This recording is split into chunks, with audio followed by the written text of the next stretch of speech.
Step into a kindergarten classroom in Tokyo, and you'll notice something striking.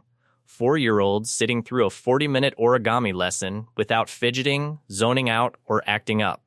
Fly across the Pacific to Los Angeles or Chicago, and plenty of teachers will tell you kids the same age struggle to hold focus for even 10 minutes. So what's driving this gap? And why are pediatric neurologists increasingly questioning whether the conventional Western approach to early parenting has gotten something fundamentally wrong about brain development? The answer traces back to the first 5 years of life, a critical window during which Japanese parents follow a specific set of daily habits that appear to physically shape how the brain wires itself. Some of these habits run directly counter to what American parents have long been told about giving kids a developmental head start. What follows is a breakdown of practices linked not just to smarter kids, but to kids with genuinely stronger executive function. The research A large-scale 2024 longitudinal study out of Tokyo Medical University followed 1,200 children from birth to age 7. The results were striking. Kids raised around 6 core early childhood principles showed cognitive gains that were both measurable and significant. By first grade, this group outperformed their peers by up to 40% across 3 key areas: sustained attention, working memory, and abstract problem solving. Meanwhile, children raised in typical Western environments consistently trailed on every metric measured. Here's the part that makes this even more notable. None of the Japanese families relied on the tools Western parents usually reach for when it comes to brain building. No learning apps, no infant education videos, no pricey cognitive development kits. Instead, the entire framework rested on 6 deceptively ordinary habits, nearly free to implement, but demanding something far harder to sustain: consistency and discipline. Let's go through each one, starting with the habit Japanese parents treat as completely non-negotiable. 1. Sleep as the foundation in Japanese homes. Bedtime carries the same rigidity Americans usually reserve for a school start bell. A child's sleep schedule outranks adult convenience, social plans, and family events. No wiggle room, no exceptions. Japanese kids between ages 1 and 5 typically get 11 to 12 hours of sleep a night. American kids in the same age range average closer to 9 hours, with many falling well short of even that. This isn't a small gap. Researchers at Osaka University's Center for Developmental Neuroscience describe it as a genuine neurological concern. Sleep is when the brain does its consolidation work, the hippocampus shuttles new information into long-term storage, and synaptic connections built during the day get either reinforced or trimmed based on relevance. Cut sleep short by even an hour a night on a regular basis, and that whole consolidation process breaks down. Learning that should stick simply doesn't. The brain can't finish its nightly filing system. Japanese parents keep bedtime locked in at the same hour every single night, weekends and special occasions included. This isn't strictness. For its own sake, it reflects an understanding that a well-rested brain learns faster, focuses more easily, and manages emotions better. Western parents tend to treat sleep as flexible. An hour lost to a birthday party or a late vacation night feels harmless enough. But the research says otherwise. Even a single night of shortened sleep measurably dents executive function in young kids. Sleep isn't something to schedule around everything else. It's the base layer everything else depends on. 2. Non-negotiable daily time outdoors. Japanese preschools operate on a rule that sounds almost extreme by American standards. Kids get at least 1 hour outside every day, no matter the weather. Rain means rain gear and going out anyway. Snow means bundling up and going out anyway. A bit of cold is never an excuse to stay in. And this isn't structured playground time with padded surfaces and manufactured equipment. It's raw exposure to actual natural settings, woods, open fields, dirt trails, ponds. Researchers at Kyoto University's Environmental Psychology Lab have spent years documenting the neurological upside.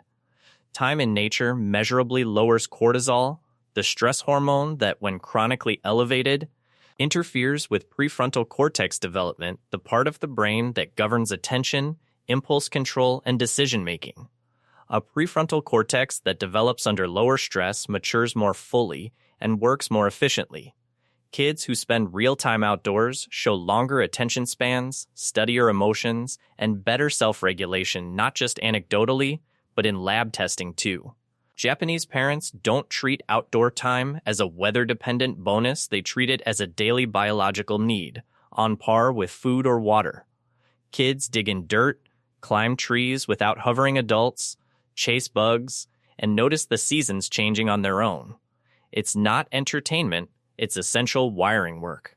Plenty of Western parents fit outdoor time in only when it's convenient or the weather cooperates.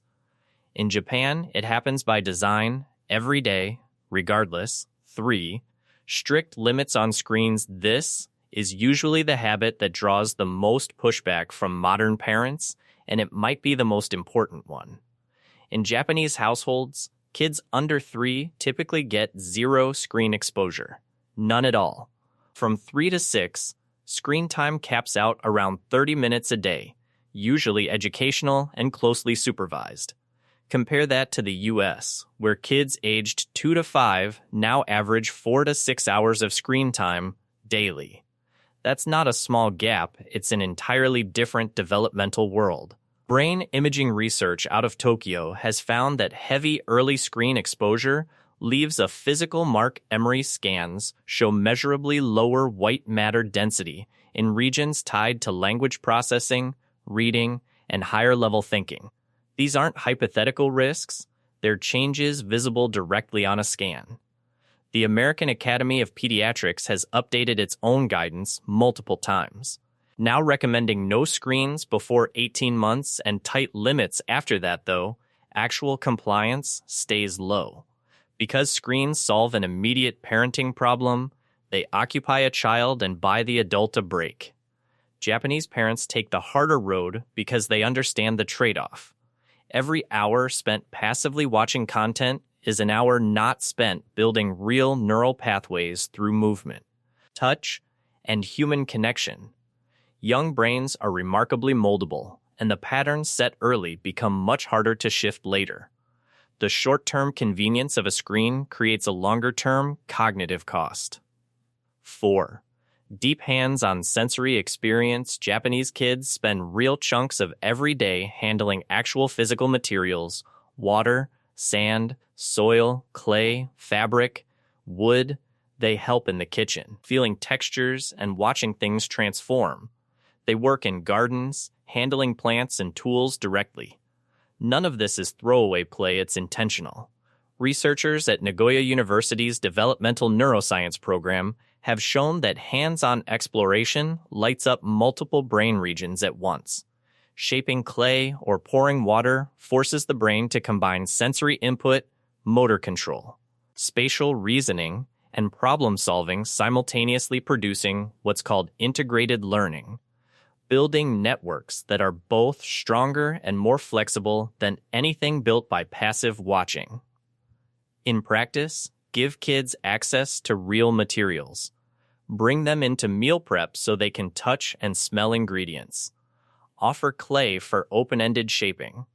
Let them get their hands into sand and water. These aren't just fun activities, they're actively constructing neural architecture in a way no screen or electronic toy can substitute for.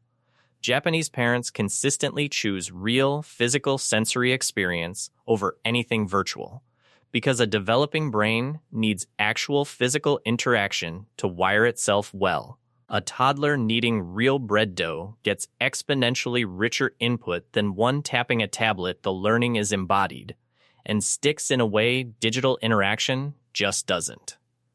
5. Rich, face-to-face conversation. Japanese parents set aside real daily time for direct, focused engagement with their kids, not sitting nearby on a phone while the child plays alone, but actually talking, listening, and responding with full attention. Research out of Tokyo Medical University points to the sheer volume of interactive language a child hears before age 5 as one of the strongest predictors of brain growth, vocabulary, and later academic performance. The key detail: this only counts for back-and-forth conversation. Passive audio TV, videos, background music with lyrics barely moves the needle. The child needs to hear language, process what it means, and respond for the brain to actually benefit. In practice, put the phone away during time with your child. Get down to their eye level. Narrate what you're doing together in rich detail. I'm cutting the cucumber. Feel how cool and crunchy it is.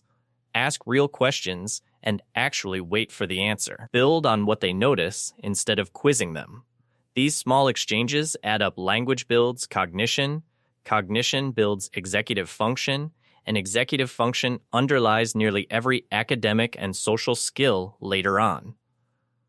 A common Western misstep is being physically present without being mentally present. Sitting in the same room while scrolling a phone offers almost no developmental value.